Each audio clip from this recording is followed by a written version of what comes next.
It is a brand new day, a brand new week, a brand new month. Monday, the 1st of February 2021.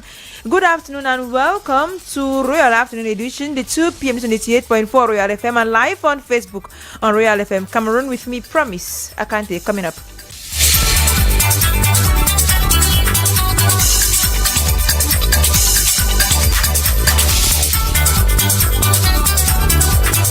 Cameroonians have been urged to join efforts to bring lasting solutions to the crisis in the northwest and southwest regions. Can this call from the Pope's special envoy yield any fruits? The visit is going to impact the evolution of the Anglophone crisis in terms of searching for the solutions that we have been looking for. The coming of the Vatican should be one of the last warning that the international community is giving Cameroon. Get details in the minutes ahead. Out of the country, Nigeria has offered to support Mozambique in its fight against Islamic insurgents. And in sport, we will talk the ongoing Shan, the under-20 men's football team and the under-17 team. Stay with us. Good afternoon and thanks for joining us. My name is Promise Akante. You are welcome. The Vatican Secretary of State has underscored peace, justice, and truth as the principal missions of the Vatican to the world. His Eminence Pietro Cardinal Parolin underscored the message in a discourse today at the Yaoundé campus of the Catholic University of Central Africa. Meantime, the visiting Vatican Secretary of State has urged Cameroonians to join in the efforts to bring lasting solutions to the ongoing socio-political crisis in the northwest and southwest regions of Cameroon. His Eminence Pietro Cardinal Parolin was speaking in a heavily attended mass at the Bamenda Metropolitan Cathedral yesterday, during which he also said the Vatican is aware of the crisis and says only dialogue can be the way forward. That finally arms may be put down and the peace and reconciliation may reign within us and around us. Violence never solves problems. It only creates more problems. Peace is a journey of hope, dialogue and reconciliation. Dialogue, therefore, is the best way to solve conflicts and misunderstandings. That was His Eminence Pietro Cardinal Parolin speaking there. Yesterday's occasion was also saw the Archbishop of Bamenda, His Grace Andrew Nkeya, empowered by the pallium from the Vatican, a symbol of authority reserved exclusively for archbishops and cardinals of the Roman Catholic Church, and offered on high instructions from the Pope. On his part, the Archbishop Emeritus of Bamenda, His Grace Cornelius Fontem Eswa, reacting to the call from the Vatican Secretary of State, said it is a message to be taken seriously. There should be justice, there should be truth, they should still look at the problems concretely, give solutions that are lasting. Now, looking at the role of the church in solving the Anglophone crisis, Abel Belasamari caught up with some pastors to know what the spiritual solution can be brought in to the crisis.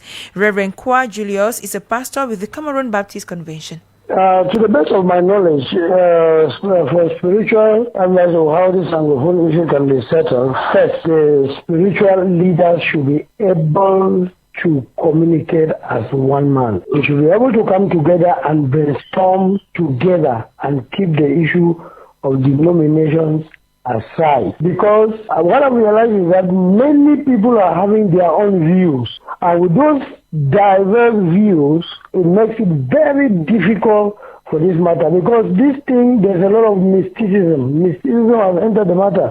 That until we come together, talk like one man and pray to our God one, and then create an arena where we can be able to meet, let's say, the both parties. The both parties, not bringing them together. The both parties at various parts, and talk with them and try to make them understand us before we can actually say we are going somewhere. The man of God went further to say, unless we speak as one man, there will be no solution.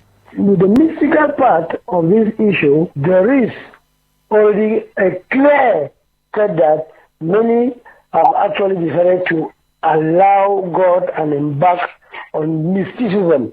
And with that, men of God just needs to go down on their knees and see how they can actually get these people out of these mystical issues. Because many of those guys with mystical practices, many of them left the church. And so we first of all need to work out and clean the wrong mentality in people as far as this matter of mystical practices are concerned, and then see how we can then hit every angle and tell them this one is wrong, this one is wrong from both parties, and then see how we can call for a meeting and discuss Bible. Because even in scriptures there used to be conflict, and conflict can only be settled when we take the word of God and put ahead. If not, we will only be beating around the bush, my brother.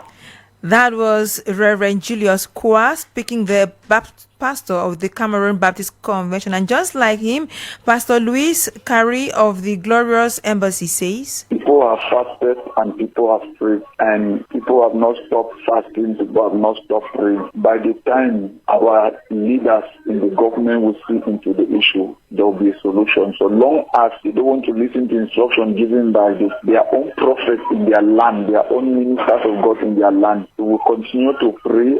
So long as the leaders in question will not listen to what the pastors are telling them, there will never be a solution. When the kings in Israel began to go against what the prophets tell them, what God talked to them through the prophets, and they decide not to obey the prophets, they find themselves in war and in troubles and in captivity because of disobedience to God's word and God's instruction. So long as our leaders do not want to listen to their prophets, to their pastors, to their clergy, most especially those that are intercessors and watching over the land, so long as the leaders of the nation will never want to listen and follow the instruction that they give, there will always be in shambles in this nation. There will never be a solution in the matter. That was Reverend Louis Carey of the Glorious Embassy. Now, with the visit of the Vatican Secretary of State to Cameroon, our reporter Frinwe Crispin interviewed a geostrategist, Mr. Lemken Richard, to know from him the sociopolitical impact of the Pope's envoy to Cameroon. Her report. Cameroon for close to 4 years now have been stuck in the Anglophone crisis affecting both the northwest and the southwest regions. However, the current visit of the Pope's envoy to Cameroon will mark a positive start to the end of the Anglophone crisis, according to our geostrategist, Mr. Lemken Richard. The visit of the Secretary of State from the Vatican to Cameroon is going to, at least in one way or the other, impact the evolution of the Anglophone crisis in terms of searching for the solutions that we have been looking for. For the past 3 weeks, government officials have been claiming that the government has won the war, but on the contrary, on the field, we find that the death rate is alarming. The Cameroon government has failed in different ways to solve the crisis. This visit, however, is an opportunity for Cameroon to call for an inclusive dialogue. The government, they have already had a lot of limitations on the war. The war option to end the crisis has failed, and the major national dialogue did not produce the fruits that we were expecting. This time around, as the Pope envoy is saying, there should be a more inclusive dialogue, and a veritable one, of course. Kanatumi's outing equally gave some green light on how to go about ending the crisis. I think this time around, we have been given the last opportunity to have things solved within the country. Mr. Lemken Richards ends by saying that this message from the Pope is the last warning from the international community, so that should not be taken for granted. The coming of the Vatican should be one of the last warning that the international community is giving Cameroon. I think this time around there is no joking matter. I think after the Pope proposes, if the government fails to adapt, the UN will take more stricter measures. I think the government should think twice, and this time around try to listen to what the friendly countries are going to say. Therefore, all eyes are fixed on the Cameroon government to seek a long-lasting solution to the socio-political crisis in the country. Thank you very much, Frinwe Crispin. And joining me in the studio is Abel Bella Samari. He is the Director of Information at Rural FM. Good afternoon to you, Abel. Good afternoon to you, Promise Akante.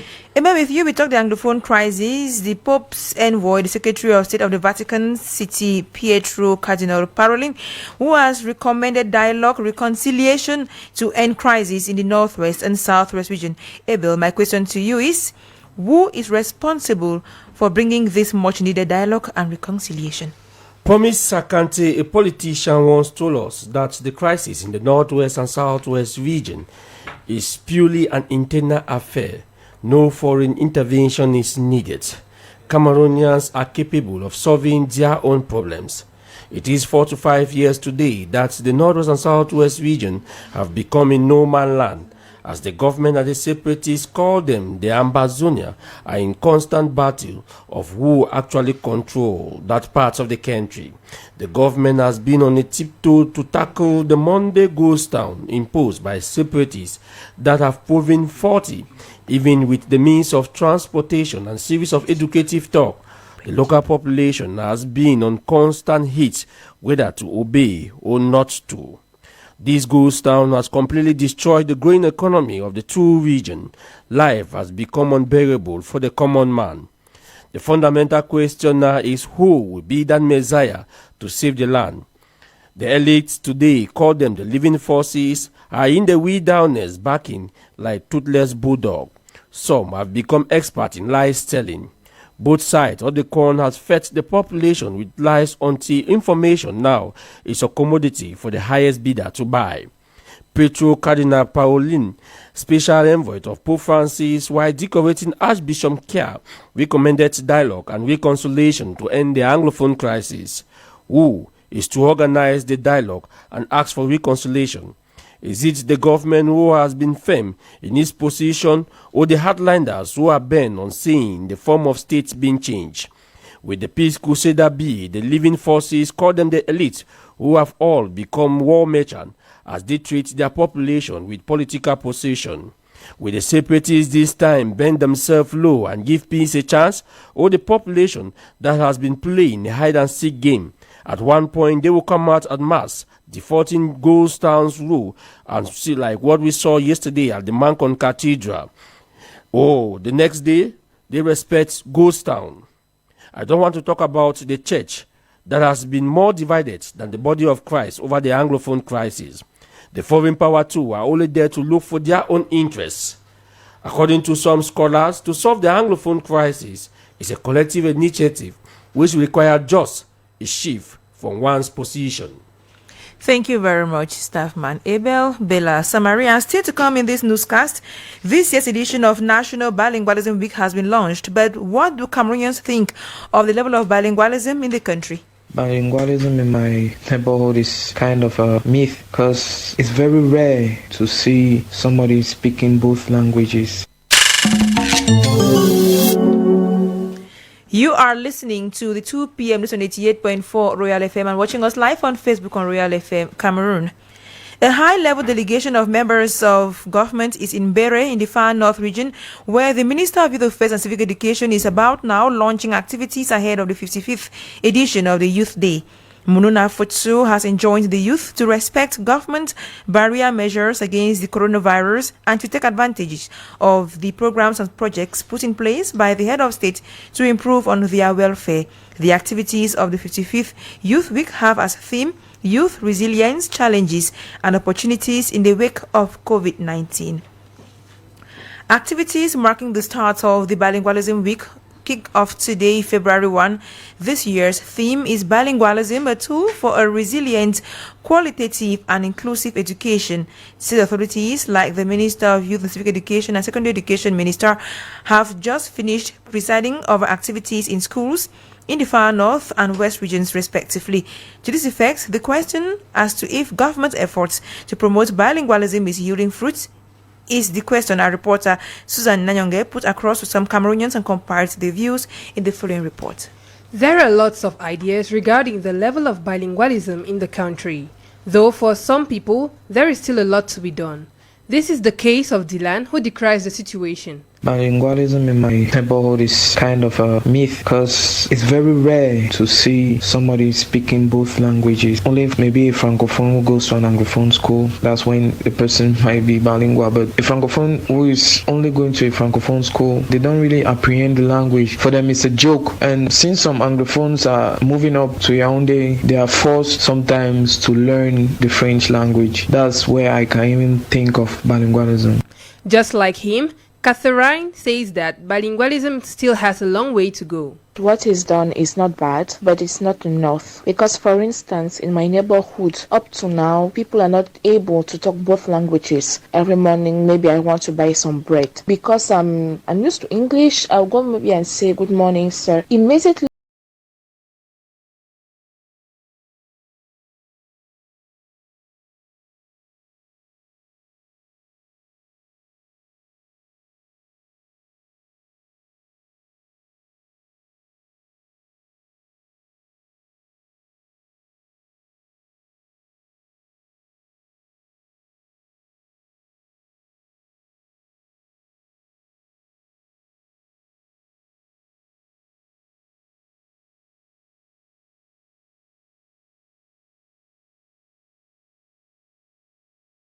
wages and interacting with them will be equal.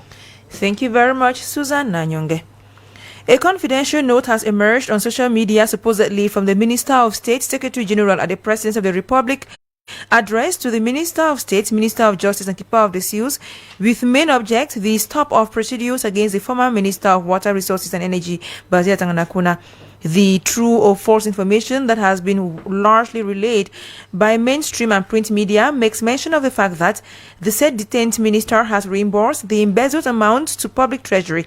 The SJPR urges the Minister of Justice to act accordingly and give account on the high instructions of the head of state. You read through the note and had a chat with barrister. Parts of your body, you may likely want to report to the doctor, which so that it can be addressed as fast as possible. The medical doctor goes further to give some preventive measures against leprosy.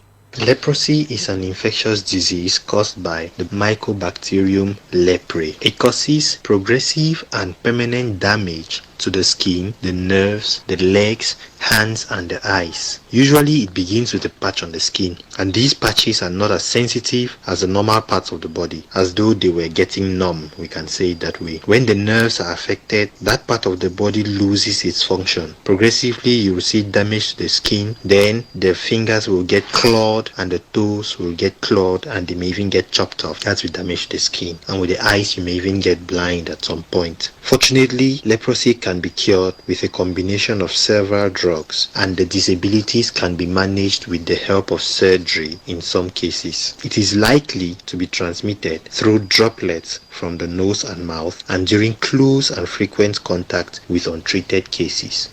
That was Dr. Liyonga Karim Charles, and we apologize for the little mix-up. The death toll from the Sancho Road accident has reportedly increased following the discovery of more dead bodies dug up by operation teams. The death toll now stands at 55, with 28 people still receiving treatment in hospital facilities in the West region.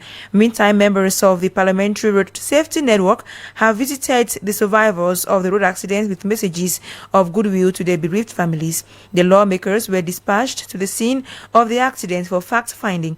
Honorable Donald Malombe Esembe is the coordinator of the members of the Parliamentary Road Safety Network. It was with very deep shock that we received the terrible news of the death of over 50 Cameroonians. Members of the Parliamentary Network for Road Safety come here and pay homage to our brothers and sisters who are gone, and to transmit a message to the survivors that we share in their pain. This accident is a call on all of us Cameroonians to adopt safe behaviors on the roads so that this cycle of recklessness will stop. It's also a call on us, the stakeholders, to continue working together to improve on road safety in our country.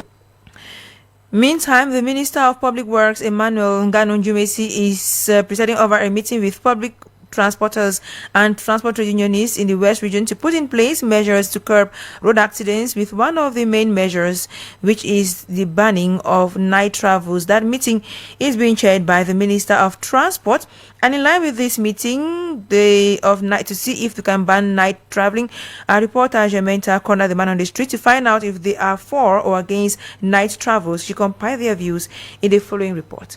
When it comes on what Cameroonians think of night traveling, divergent opinions arise as the increasing number of road accidents keep on escalating. I'm against night traveling because it's very risky, because maybe accident want to happen. Passengers are sleeping inside the car. You don't know when the accident want to happen. So for me, it's very risky to travel in the night. It's better to travel at least in the morning, so you can be seeing places. You know what is going on and how to handle it, because some of the passengers, maybe they wouldn't have died if they were not sleeping. Then for me, it's very risky to travel in the night. So if they reduce the rate of traveling in the night, at least most of the accident will not be happening. If to some Cameroonians, reducing the number of traveling buses and trucks in the night is expected so as to avoid road accidents, others don't welcome night traveling at all. That journey for night not fine, because that worker for night they so na driver if the worker dey sleep sometimes if forget road if for track before another me drive for night. I think my own say me then cancel that one for night, make we take journey for daytime. However, for night traveling fans, the problem is not at the level of the time one should travel, but instead on the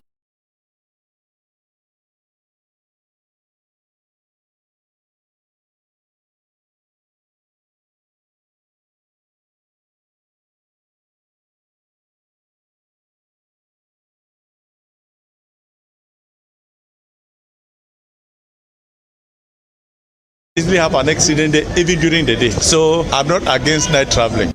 Though these Cameroonians share divergent points of views, it's of both importance that effective and concrete measures should be implemented to curb road accidents in our country. Promise.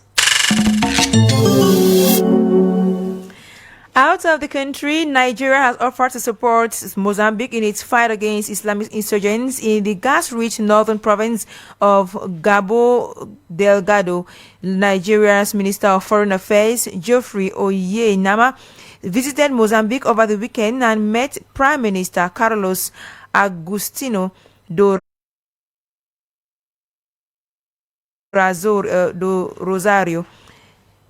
And Mr. Onyenama said Nigeria was ready to share its experience of fighting Islamist militants to provide support to Mozambique. The visit was part of a diplomatic tour of southern African countries to mobilize support for Nigeria's bid to chair the Peace and Security Council of the Central of the African Union. Elections will be held during the AU's summit scheduled for later this week.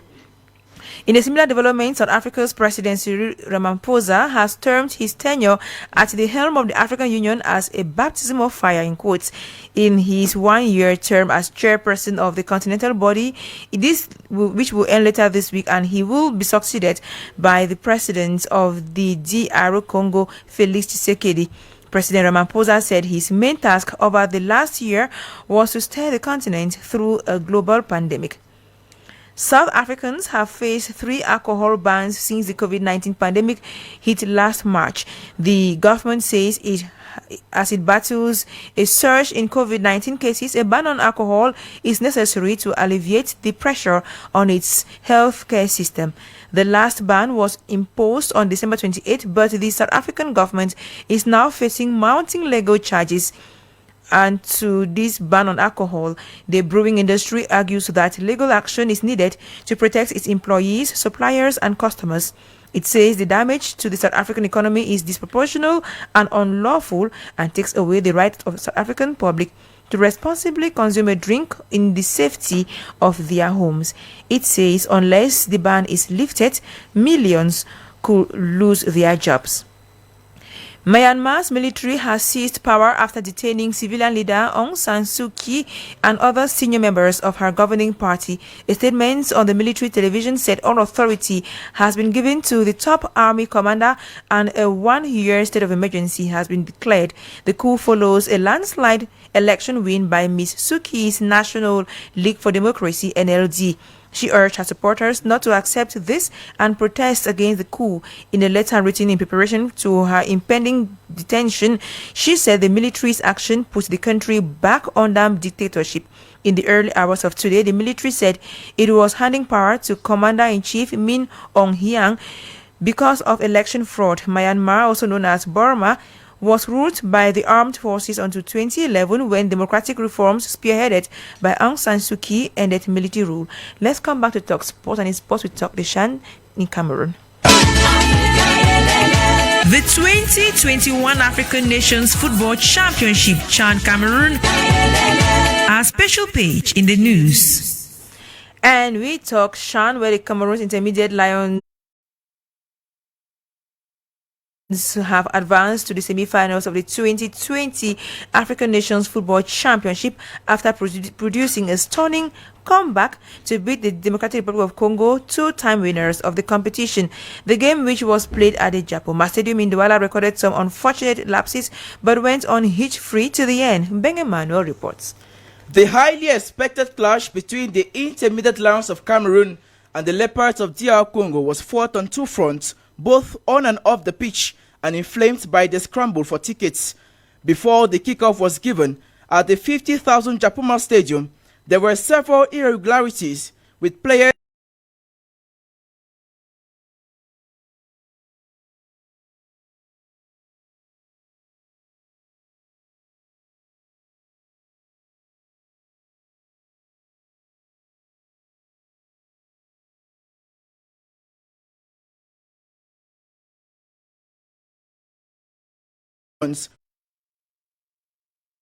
who could barely withstand the wave of pressure during the opening minutes of the first half. Their efforts paid off when Maccabi Lelopo headed in the opener from a well-orchestrated corner kick, which left goalkeeper Ashu Kerido completely stranded. Roared by their fans, the intermediate Lions of Cameroon regained their momentum and gained more confidence needed to dismantle their Congolese rivals. First came Yannick Dieng, who scored from a goalkeeping error from a corner kick to equalize for the Lions. Attention et but! But camerounais! C'est un but! Mauvaise sortie du gardien! Coton Sports keeper Felix Oki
finished with 10 players each. Earlier on Saturday, the Eagles of Mali beat Congo Republic 5-4 on penalty shootout. They will face Guinea in a thrilling West African derby at the Japoma Stadium on Wednesday. Cameroon and Morocco will clash in the second game at 8 p.m. in Limbe.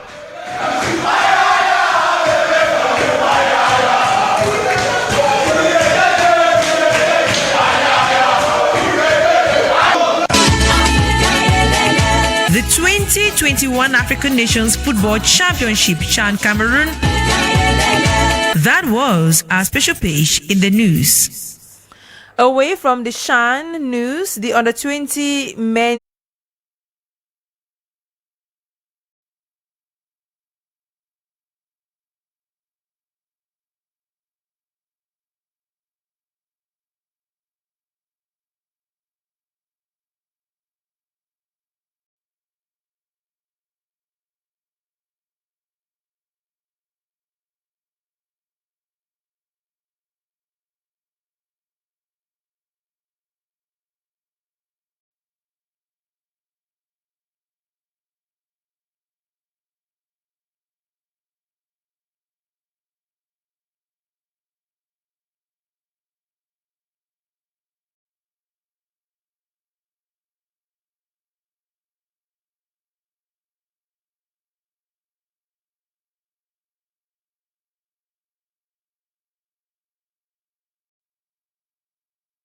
Football team of Cameroon are en route to Morocco, where they will finalize preparations ahead of the Under-20 African Cup of Nations to begin on February the 14th, 2021 in Mauritania. The reigning 2020 UNIFAC champions beat Mercure de Bafia 3-0 yesterday during a warm-up game. Players in the squad have shown great optimism and confidence going into the last phase of the preparation. Hekup is a goalkeeper with the Under-20 men's Lion. We started since 2 weeks now. We prepared well, and the arrival of the new players to complete the team will give us another mandate to abort the second phase of preparation in Morocco. We hope that the coach will help us to assimilate and have the same level with everybody in the team so that we can win the competition. Players are integrating themselves well. We are seeing them bit by bit. The others arrived yesterday, others arrived on Thursday. So we are trying to mix up so that they can have the same level. Our objective now is to win the African Nation Cup. We are going to Morocco to prepare ourselves to face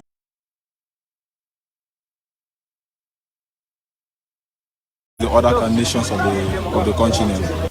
And in more sports news, Cameroon's men's under-17 national football team are currently taking on Tats Academy in a warm-up game at the CAF Excellence Center in Bankomo, Yaoundé. The team led by coach Anissé Bargafoué drew goalless with Kaji Sports Academy in their last fixture last Friday at their next number 1 of the Amadou Waijo Stadium. The under-17 men's team are currently in camp ahead of the upcoming UNIFAC tournament. And with that sports note, we welcome Flora Ngoyam, who has a summary of this newscast in the French language. Bon après-midi, Flora. Bon après-midi, Promis Akante. Lancement de la semaine du bilinguisme ce lundi à Baganté dans la région de l'Ouest. Objectif, promouvoir davantage le français et l'anglais comme langue officielle au Cameroun. Drame de la falaise de Tchang, le ministre des Transports effectue depuis hier dans la localité une visite de travail technique au cours de laquelle il sensibilise les conducteurs et les syndicalistes à plus de vigilance ainsi qu'au respect du code de la route. Crise dite anglophone, le Saint-Siège délègue son cardinal Pietro Parolin, qui après avoir été reçu en audience au Palais de l'Unité, s'est rendu dans la région du Nord-Ouest où il a distillé des messages de paix et de réconciliation au peuple camerounais. À l'étranger, Birmanie, des militaires s'emparent du pouvoir et imposent l'état d'urgence pour une période de 12 mois. Et puis en sport, Ahmad reprend les rênes de la Confédération africaine de football où il avait été suspendu